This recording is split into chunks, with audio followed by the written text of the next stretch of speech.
আমার আল্লাহ বলেন, ও দুনিয়ার মানুষেরা শুনে রাখো, আল্লাযী খালাকা সাবআ সামাওয়াতিন তিবাকা, এই আকাশটাকে আমি 7টি স্তরে বানিয়েছি। এইরকম 7টি আকাশ আমি আল্লাহ তৈরি করেছি। এই আকাশটা কত বড় তোমরা জানো? আজ পর্যন্ত দুনিয়ার কোন বিজ্ঞানীরা আকাশের পরিধি মাপতে পারে নাই। এই আকাশটা কত উপরে আছে এটা আজ পর্যন্ত জানতে পারে নাই। সুবহানাল্লাহ কোন।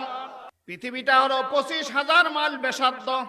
পূর্ব প্রান্তরে পূর্ব থেকে পশ্চিম প্রান্তরে পৃথিবী হলো 25,000 মাইল। কয় মাইল? 25,000 মাইল পরে আর পৃথিবী নাই। এরপরে কি আছে মানুষ জানে না। আমেরিকা কানাডাই হলো শেষ, তারপরে আটলান্টিক মহাসাগর, এরপরে খুঁজা পায় না, পৃথিবী শেষ হয়ে গেছে। আমার আল্লাহ বলেন, ও দুনিয়ার মানুষেরা, এই পৃথিবী থেকে 13 লক্ষ গুণ বড় হইল সূর্যটা। কয় লক্ষ? এই সূর্যটা যে আকাশের মধ্যে আছে, এর যে উত্তাপ 40 লক্ষ ডিগ্রি সেলসিয়াসের তাপমাত্রা। সুবহানাল্লাহ কোন। সূর্যের মধ্যে যে জ্বালানি মজুদ আছে, এই জ্বালানি যদি চলতে থাকে, বিজ্ঞানীরা বলছে আরো 5 কোটি বছর পর্যন্ত এই জ্বালানি দিয়া সূর্য চলতে পারবে। সূর্যের জ্বালানি ঠিক রাখার জন্য প্রতি সেকেন্ডে 4 কোটি মেট্রিক টন হিলিয়াম নামক গ্যাসের দরকার হয়। এই হিলিয়াম নামক গ্যাস সূর্য থেকে অটোমেটিক তৈরি হয়। বিজ্ঞানীরা দেখেছে এই হিলিয়াম নামক গ্যাসটা তৈরি হয়ে দুর্বার গতিতে সামনে যায়, তার শেষ আবার গিয়ে 70 গুণ ক্ষিপ্ত গতিতে আবার সূর্যের দিকে ফিরে মারে। এইভাবে আল্লাহ সূর্যকে রেখেছে।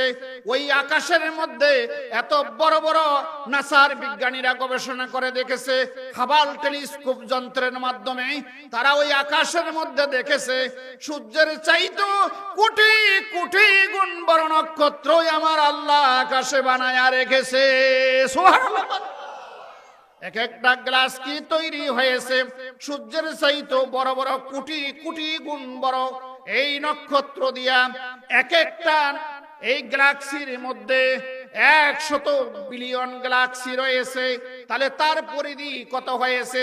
আকাশের মধ্যে যে কৃষ্ণ গহ্বর ব্ল্যাক হোল যেটাকে বলা হয়, লক্ষ লক্ষ কোটি গ্যালাক্সি একসঙ্গে ওর মধ্যে হারায়া যাইতে পারে।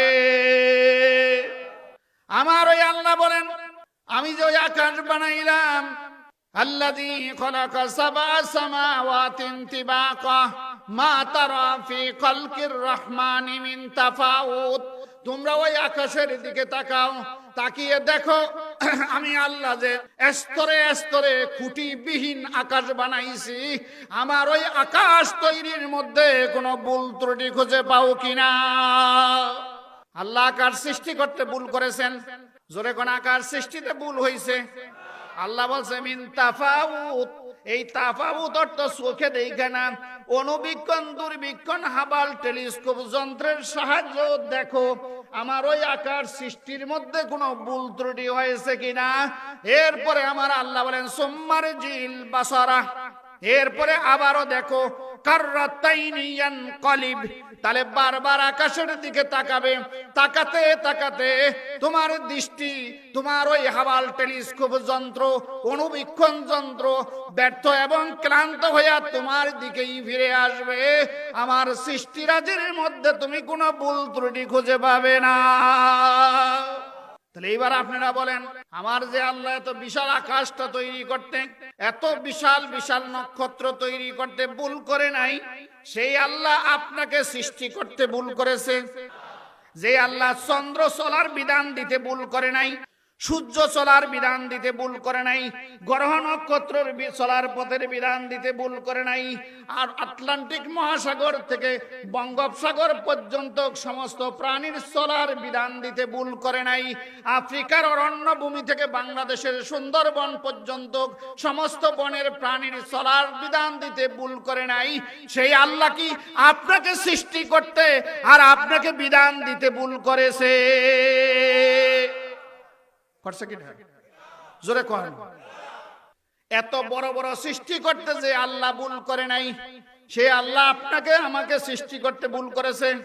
এইগুলি চলার বিধান দিতে যে আল্লাহ ভুল করে নাই, সেইগুলি সেই আল্লাহ আপনার মতো আমার মতো ক্ষুদ্র প্রাণীকে চলার বিধান দিতে ভুল করেছে।